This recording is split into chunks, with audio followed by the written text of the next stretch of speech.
அண்மை செய்தியை பார்த்து வருகிறோம். திண்டுக்கல் வேடசந்தூரில் நிலத்தகராறில் திமுக பிரமுகர் சின்ன தூண்டுதலில் தங்கப்பாண்டி என்பவரை வீடு புகுந்து காவலர்கள் தாக்கியிருப்பதாக தகவல் வெளியாகியிருக்கிறது. திண்டுக்கல் மாவட்டம் வேடசந்தூரில் நிலத்தகராறில் திமுக பிரமுகர் சின்னு என்பவரின் தூண்டுதலில் தங்கப்பாண்டி என்பவரை வீடு புகுந்து காவலர்கள் தாக்கியிருக்கிறார்கள். காவல்துறையினரின் தாக்குதலில் காயமடைந்த தங்கப்பாண்டி சிகிச்சைக்காக தற்போது அரசு மருத்துவமனையில் அனுமதிக்கப்பட்டிருப்பதாக தகவல் வெளியாகியிருக்கிறது. அண்மை செய்தியாக நாம் பார்த்து வருகிறோம்.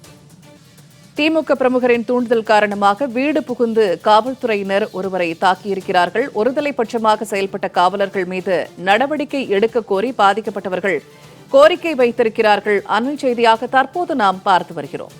திண்டுக்கல் வேடசந்தூரில் நில தகராறில் திமுக பிரமுகர் சின்னு என்பவரின் தூண்டுதலில் தங்கப்பாண்டி என்பவரை வீடு புகுந்து காவலர்கள் தாக்கியதாக செய்தி வெளியாகியிருக்கிறது.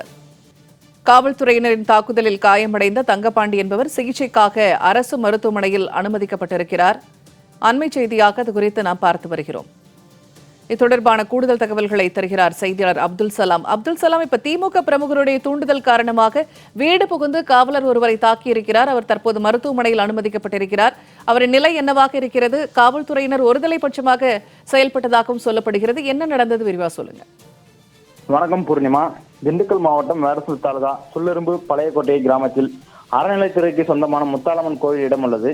அதில் மாட்டுத் தொழுவமாக பயன்படுத்தி வந்த இடத்தில் பொன்ராஜ் என்பவர் திமுக ஊராட்சி மன்ற தலைவர் சின்னு என்பவரின் உதவியோடு அதிகாரத்தை பயன்படுத்தி பட்டா வாங்கி தன் பெயருக்கு மாற்றம் செய்துள்ளார். மேலும் ஆக்கிரமிக்கப்பட்ட அந்த இடத்தில் பொன்ராஜ் வீடு கட்ட தொடங்கியுள்ளார். கட்டிடப் பணிகள் நடைபெற்று வந்த நிலையில் அதே ஊரைச் சேர்ந்த தங்கப்பாண்டி மற்றும் அவர் குடும்பத்தினர்கள் அறநிலைத்துறைக்கு சொந்தமான இடத்தில் வீடு கட்டுவதை தடுக்கும் முயற்சியில் ஈடுபட்டுள்ளனர்.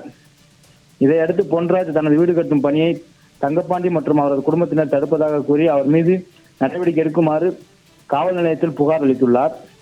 இந்த நிலையில் திமுக ஊராட்சி மன்ற தலைவர் சின்னு மற்றும் பொன்ராஜ் ஆகியோர் காவல் நிலையத்தில் காவல் அதிகாரிகளிடம் தங்கப்பாண்டி மற்றும் அவர்கள் மீது கடுமையான நடவடிக்கை எடுக்க வேண்டும் கூறினர். இவர்களின் இந்த தூண்டுதலின் பேரில் வேடசந்தூர் காவல் ஆய்வாளர் வேலாயுதம் தலைமையிலான காவலர்கள் தங்கப்பாண்டி வீட்டிற்கு காவல்துறை உடை அணியாமல் சென்று அவருடைய மனைவி விஜயா மற்றும் அவருடைய மகன் பிரபு என்பதை கடுமையாக தாக்கியுள்ளனர். பலத்த காயமடைந்தவர் திண்டுக்கல் அரசு மருத்துவக் கல்லூரியில் மருத்துவமனையில் சிகிச்சைக்காக சேர்க்கப்பட்டனர். இது தொடர்ச்சியாக காவல்துறையினர் விசாரணை என்ற பெயரில் அடித்து துன்புறுத்தி செயல்பட்டு வருத்தத்தை தெரிவிக்கிறது. பொதுமக்கள் மத்தியில் காவல்துறை மீதான நம்பிக்கை இழக்க செய்து வருகிறது. இச்சம்பவம் குறித்து ஆட்சியர் மற்றும் தமிழ்நாடு முதலமைச்சர் உள்ளிட்டோர் நேரடியாக தலையிட்டு உரிய நடவடிக்கை எடுக்க வேண்டும் என்று ரவுடிகள் போன்று செயல்படும் இந்த காவல்துறையினர் மீது உரிய நடவடிக்கை எடுக்க வேண்டும் என்றும் கோரிக்கை விடுத்துள்ளனர். பூர்ணிமா, தகவல்களை பகிர்ந்து கொண்டமைக்கு நன்றி அப்துல் சலாம்.